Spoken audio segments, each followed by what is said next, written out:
Bonsoir, c'est Headline News.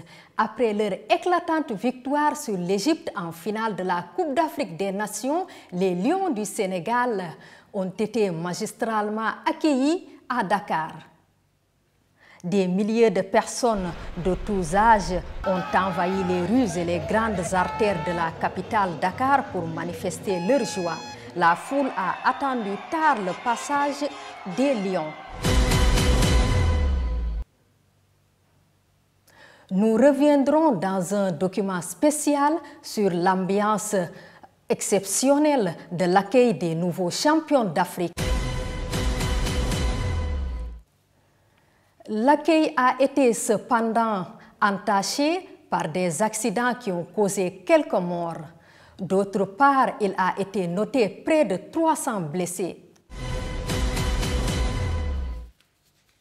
Toujours qu'en 2021, l'IS à Dakar, déception du côté du Caire.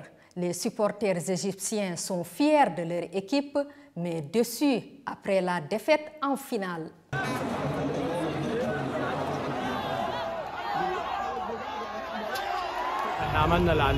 Nous avons bien joué. La performance de l'équipe était bonne. Nous avons atteint la finale. Nous avons été meilleurs que beaucoup d'équipes dans le tournoi. Espérons que nous pourrons faire mieux la prochaine fois. Félicitations à notre équipe pour sa performance. On aurait aimé gagner ce trophée. Tous les Égyptiens attendaient ce jour pour ressentir du bonheur. Nous avons gagné en confiance après avoir battu le Maroc, la Côte d'Ivoire et le Cameroun. Mais malheureusement, nous n'avons pas été chanceux. Maintenant, on attend la qualification pour la Coupe du Monde. Personne ne peut tout gagner. On a gagné sur d'autres plans dans ce tournoi. Nous avons gagné beaucoup de jeunes joueurs qui ont joué pour la première fois dans des matchs difficiles. C'est la difficulté pour l'équipe dans le tournoi. C'est difficile pour les joueurs. En même temps, les joueurs du Sénégal jouent dans des équipes en Europe, tandis que nos joueurs jouent dans la ligue locale. Sauf 3 joueurs qui jouent en Première Ligue. Ils ont bien joué et ils ont agi comme des hommes.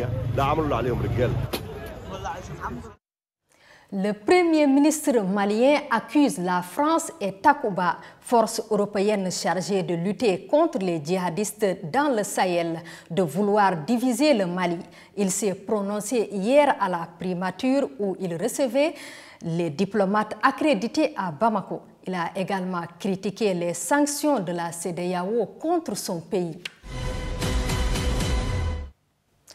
Au Kenya, premier bus électrique conçu et fabriqué en Afrique. Le groupe suédo-Kenya Opibus a introduit au Kenya le premier bus électrique conçu et fabriqué en Afrique et qui devrait aider à lutter contre le problème de pollution.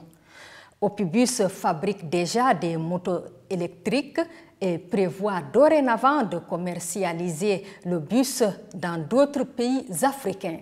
De ce véhicule. C'est aussi très étonnant lorsque vous conduisez ce véhicule par rapport au véhicule à carburant.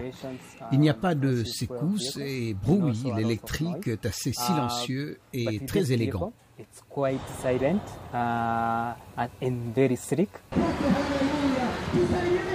Les transports publics au Kenya et sur tout le continent africain sont en grande partie gérés de manière informelle, sans règles, notamment contre les véhicules polluants. Les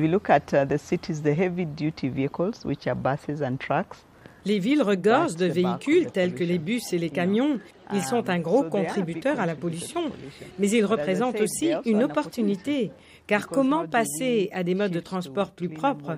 Parce que nous avons besoin que les transports en commun soient durables pour rendre les villes plus durables. Les bus électriques de la compagnie Opibus veulent aider à combattre le problème de pollution. Ce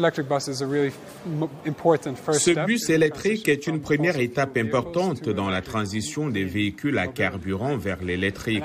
Et je pense que nous montrons la voie en étant les premiers sur le marché avec ce bus qui de plus est fabriqué localement. Le marché des voitures électriques en Afrique, actuellement à ses premiers balbutiements, est susceptible d'attirer des investissements et de créer des emplois, d'après les experts. Notre source d'électricité est renouvelable. Par exemple, en Éthiopie, il s'agit presque de 100% d'énergie renouvelable, l'hydroélectricité et autres. Au Kenya, c'est plus de 90%. Donc nous avons de l'énergie. Nous n'avons pas besoin d'importer des combustibles fossiles, essence, diesel et tout ça. C'est aussi une très bonne opportunité pour les emplois qui favorisent l'écologie. Alors que la pollution de l'air est toujours un gros problème, la transition vers les véhicules électriques est vue comme une priorité. Elle offre également des avantages à ceux qui font le changement, comme le conducteur Benjamin Maina. Headline News, c'est fini. Restez sur BNews International. L'info y est contenue. Au revoir.